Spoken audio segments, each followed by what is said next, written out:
আউযুবিল্লাহি মিনাশ শাইতানির রাজিম বিসমিল্লাহির রহমানির রহিম। আজ অনেক দুঃখ নিয়ে লাইভে আসতে হইল। পত্রপত্রিকায় দেখতে পেলাম সচিবালয়ে আগুন। এটা তো কোনোভাবেই সম্ভব না। এটা নিঃসন্দেহে একটা নাশকতা এবং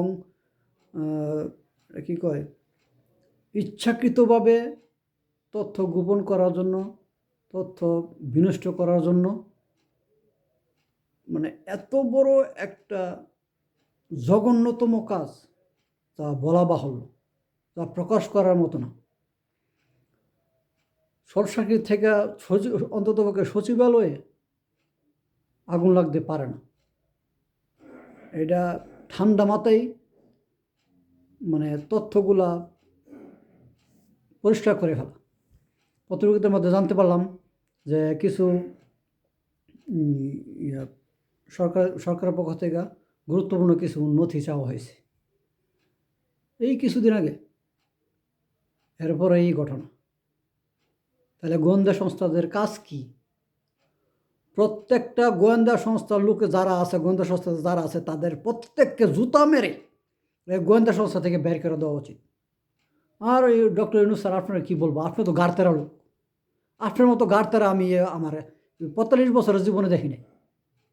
এই যে কনক সারোয়ার, এই ইলিয়াস হোসেন, তারপরে পিনাকি দা, এইভাবে যে আপনাদেরকে বলতেছে যে শেখ হাসিনার পালতু দালালেরা সেনাবাহিনীতে এবং গোয়েন্দা সংস্থাতে এখনও বহাল তবিয়তে আছে, তাদেরকে সরান, তাদেরকে সরান, তাদেরকে সরান।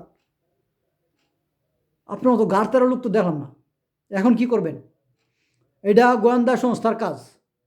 গোয়েন্দা সংস্থাই এই কাজটা করাইছে যেন শেখ হাসিনার সমস্ত নথিগুলা বিনষ্ট হয়ে যায়। শেখ হাসিনার বিরুদ্ধে যতগুলো নথি আছে সমস্ত নথি বিনষ্ট করার জন্যই এটা ইচ্ছাকৃতভাবে ঠান্ডা মাথায় এই আগুনটা ধরানো হয়েছে। এটার সাথে গোয়েন্দা সংস্থা জড়িত, এটার সাথে সচিবালয়ের লোক জড়িত, এখানে সচিবালয় যারা সিকিউরিটিতে ছিল তারা জড়িত, যারা পুলিশ এবং বিজিবি যারা ডিউটিতে ছিল তারা প্রত্যেকে জড়িত। এখনও যদি আপনার হুঁশ না হয়, আর কিছু করার নেই। এখনও সময় আছে। গোয়েন্দা সংস্থাতে যেগুলো আছে সবগুলার লাঠেয়া জুতা ফেটা করে এই গোয়েন্দা সংস্থা থেকে বের করে দেন। তাদের কাজ কি? সচিবালয়ে এত বড় আগুন লাগবে তারা জানবে না? এটা তারা নিজেরাই এই কাজটা করাইছে, বুঝছেন? নিজেরাই এই কাজটা করছে। যতদিন পর্যন্ত এই দালাল, শেখ হাসিনার দালালগুলোকে এই পদগুলোর থেকে না সরানো হবে, এরকম আরও ঘটনা ঘটবে। এই তো মাত্র শুরু। গুম কমিশন করছেন না, বিডিআর হত্যাকাণ্ডের কমিশন করছেন না, এখন দেখেন না আরও কি হয়।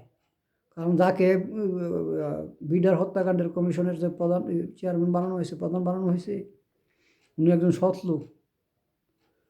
একদম সাত সমুদ্রের পানির নিচে যদি থাকে তা বিচারা বাইর করে আনবো, এমন লোকেরা বানাইছেন। কাজী সাবধান, এরকম ঘটনা আরও ঘটবে। যতক্ষণ পর্যন্ত এই গোয়েন্দা সংস্থার লোকগুলোকে লাইট থাইয়া যেটা বাড়ি না করবেন ততক্ষণ চলতে থাকবে। এবং গুম খুন কমিশনের যে প্রধান বানাইছেন, যারা কমিশনের প্রধান, এরা তো আপনার ইয়া দিছে, কিন্তু ইয়ে দিছে যে আর্মিতে অন্তত 22 জন অফিসারের নাম হেরা দিছে। এখনও তারা কর্মরত। কয়েকজন লোক, কিছু লোক বিতাড়িত হয়েছে আর কিছু লোক পালাই গেছে। কিন্তু 22 জন লোক যাদের ইয়া দেওয়া হয়েছে, নাম দেওয়া হয়েছে, তাদের প্রত্যেককে এখনই চাকরিচ্যুত করে তাদের প্রত্যেককে অ্যারেস্ট করুন। না হয় ইউনূস স্যার, আপনি কিন্তু বাঁচতে পারবেন না। আপনিও বাঁচতে পারবেন না। ডাইনি ভাইয়ের সব এজেন্ট আর এই কি যেন ভারতীয় দালাল নিয়ে আপনি বসে আছেন। আপনি জানেন না, সুযোগ পাইলে আপনারে পুঁদি দিয়ে বাল্টু হাইব, মুখ দিয়ে বাড়ি করবো। মনে রাখেন, এখনও যদি আপনার হোশ না হয়, আর কিছু করার নাই। আর কি করব? বুকটা ভেঙে খান খান হয়ে গেছে যে এত বড় একটা আগুন লাগলো, এত বড় একটা আগুন লাগাই দিল। গোয়েন্দা সংস্থার কাছে কোনো প্রমাণ নাই, তারা নিজেরাই এই আগুনটা লাগাইছে। তারা নিজেরাই ইয়াগুলো প্রমাণগুলো নষ্ট করার জন্য, শেখ হাসিনার এই দুর্নীতির যে প্রমাণগুলো। এবং এই সচিবালয়ে যারা সচিব আছে, যারা চাকরি করতো, তারা তো জানে কোন কোন গোপন নথিগুলো এখানে আছে তারাও ধরা খাইব। এই সচিবগুলারও জুতা পেটায় বাড়ি করেন। সচিবালয় থেকে যতগুলা এই শেখ হাসিনা দালাল আছে সচিবালয় সবগুলাকে লাইট থেকে বাইর করেন। আর স্বরাষ্ট্রমন্ত্রী স্বরাষ্ট্র উপদেষ্টা একটা ছাগল। এসব পাগল ছাগল দিয়ে আপনি কেমনে স্বরাষ্ট্র উপদেষ্টা বানাইলেন আমি কোনো বুঝতে পারি। আমি এটার কোনো আগামাতা বিস্তার হইতেছি না। একজন সৎ দক্ষ লোক দেন, উনি তো বয়ে কথাই বলতে পারে না, উনি ধমক দিলেন পিছিয়ে থাকা, ধমক দিলেন বয়ফা, উনি স্বরাষ্ট্র উপদেষ্টা। আমি কোনো এটার কোনো আগামাতা বুঝতে পারতেছি না। যাই হোক, আর কিছু বলবো না এখন, আর কিছু বলার নেই। এখনও যদি হুঁশ না হয় তাহলে আর হুঁশ হবে না। আপনার ফোন এইভাবে বাস ঢুকবে, এভাবে ঘটনাগুলো ঘটতে থাকবে। ইনকেলাব জিন্দাবাদ।